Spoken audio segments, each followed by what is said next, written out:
So this has been a highly requested topic here, and I'm honestly kind of confused because this is a guy that I used to watch quite a bit, but the creator who has recently become under fire is Jake Tran. Jake Tran has become somewhat famous for talking about shady business and various financial crimes. And the guy runs a very successful channel on YouTube, which is why this confuses me to begin with. Like, why would he risk his brand for this? Because about a week ago, the YouTuber Coffeezilla called out Jake Tran for promoting some shady business practices. In the same video, he was calling out the same type of shady business practice. Like, it just didn't make sense. An example Coffee used was Jake Tran made a video about, I guess, the shady business practices of the NFT projects. And in this same video, he promoted a questionable NFT project. In the weird world of NFTs, there is something sinister going on where criminals are making off with millions with what's called a rug pull.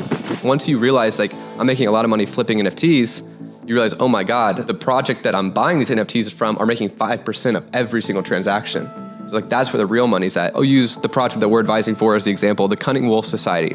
These are two guys that have exceptional backgrounds. They're both AI developers. They hop on question and answers, AMAs, in their Discord, talk to their community all the time. They're super active on Twitter, and they're always coming up with new creative like storylines for their project. I'm assuming this is a paid promotion, which makes it so much more weirder because this guy makes a fantastic living off of calling out shady business practices. So why would he do anything that could jeopardize that? I don't know, betraying the trust of your audience for a quick bag just doesn't sound like a good idea to me, especially when this dude is in the position to promote legitimate companies and legitimate brand deals. He's done plenty of legitimate brand deals because it's not like channels that average hundreds of thousands of views a video are struggling to find brand deals. So I started digging onto Jake's channel to see if there was more examples of this that Coffee didn't cover in his video. And I found another video of Jake's where he promotes this questionable cryptocurrency music platform. In the same video, he's talking about a cryptocurrency scam. In quote, he says, "Sounds confusing? That's because BitConnect wanted people to just barely understand what they were putting their money into.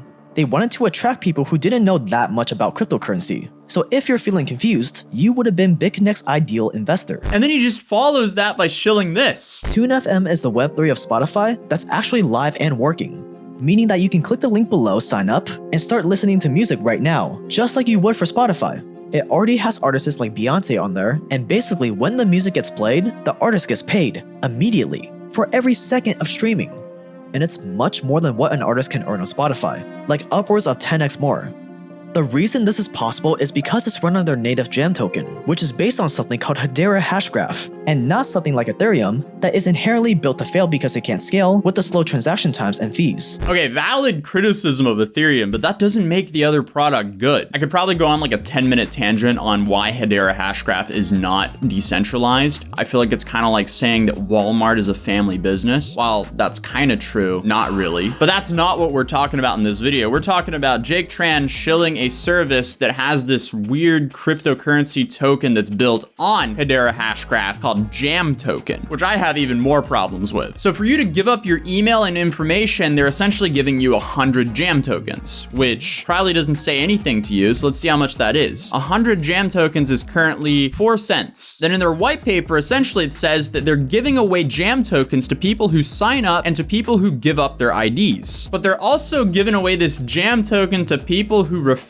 other people to this, what it looks like to be a decentralized music MLM. Because on the white paper, it also says viral coefficient affiliate marketing. We have a robust affiliate link invitation system with affiliate marketing rewards and Jam. So they're paying everyone out in this Jam token. For every new users that we onboard, 2 additional users join as a result. This will provide for explosive viral growth for both artists and fans. Artists will invite fellow artists and their fan base to join, and fans will invite their friends to start earning more Jam rewards. And this is problematic because they're essentially creating this never-ending sell pressure for this Jam token, because essentially when you refer people to the network, you're going to want to take profits off of that. So that means you have to sell your Jam token for dollars, pushing the price further and further down, which is why the price of this Jam token is down over 99% in the last year, which I guess does make listening to music on this platform cheaper, because I guess you buy Jam tokens to listen to the music. But I don't understand how this can be a long-term sustainable thing that pays artists this out more than traditional platforms. It seems to be trying to reinvent the wheel with Web3 decentralization. You guys have probably noticed a ton of different like projects and companies have been coming out of the woodwork saying, hey, we're making this product that you already use, but it's decentralized. And while decentralization can be great and cool for some things, it can also be a massive headache for other stuff. But digging through the white paper a little bit more of this project, it just seems weird. And a white paper is essentially a business plan for a cryptocurrency project. Okay, so they're advertising as they're decentralized, right? But the company owns like 30% of these jam tokens, plus an additional 10% for the treasury. And they also have this like convenient disclaimer saying allocations are approximate values and are subject to change at any time. The percentage above reflects aspirational goals of the token issuer. So essentially they're saying this is the allocation we're aspiring to have, not what they actually have. This reaffirms the concerns I have about the token. Not only does the token have a never-ending sell pressure, but it's also being inflated to absolute nothing. Because right here in the tokenomics, it says the supply type is infinite. Initial supply of the token is 1 billion. The total supply goal by 2030 is 10 billion. But then there's a disclaimer saying the theoretical maximum possible supply of the jam token is 92.2 billion. Now, I do not have a PhD in economics, but to me, none of this sounds sustainable. So remember the part where Jake said, Sounds confusing? That's because BitConnect wanted people to just barely understand what they were putting their money into. They wanted to attract people who didn't know that much about cryptocurrency. So if you're feeling confused, you would have been BitConnect's ideal investor. how many of his fans do you think spent hours reading through the project's white paper like I just did? Probably not too many. And the video is literally titled, Shaking My Head, I Can't Believe People Fell for This.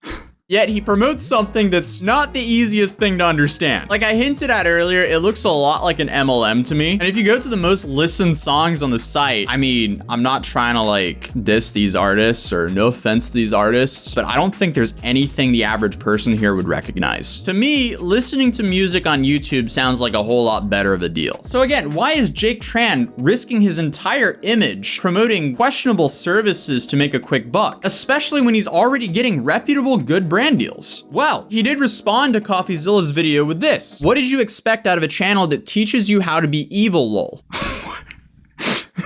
This man's probably in Andrew Tate's Hustler University. I can see it right now. In all seriousness, I put my heart and soul into making free premium videos. Every sponsor on this channel helps fund the channel so we can keep upping the quality and quantity. If anything, you've been upping the quantity. I mean, you've been outsourcing like a lot of the stuff. You're doing the intros of your video and you're outsourcing the rest of the video. But I'm not here to criticize how he runs his channel. I'm criticizing what he's promoting on his channel. You're not going to be the right fit for every sponsor on this channel, and that's okay. So if you don't like the sponsors, skip the ads, don't buy from them, or unsubscribe from the channel, and let the people who are the right fit for the sponsor use them. But I genuinely love and appreciate all my sponsors because they allow me to do this for you and you guys. And most importantly, I love all of you guys more than you could ever realize. You've changed my life in every way possible. Lots of cool stuff coming as usual. We're gonna push forward as usual. I apologize for nothing. Stay dangerous. So he's not apologizing, which is an interesting approach. I mean, I see the whole point of never apologize because then you'll always be apologizing. This would be a decent time to say, yeah, seeing it from this aspect or in hindsight, it's probably not the best thing to promote on these videos. And then maybe something around the lines of I'll be more careful with what I promote in the future. But instead, he doubles down. He has a personality channel giving a very corporate response because he kind of is going corporate because he wants to scale it as much as possible. And because of that response, like I do kind of wonder, how much more are these questionable sponsors paying than an average sponsor like Audible or Squarespace? But I guess we can only speculate on that. If you want to hear some of the other stuff he promoted, I'll be linking Coffeezilla's 2 videos in the description down below, and I'll see you guys in the next video. Peace.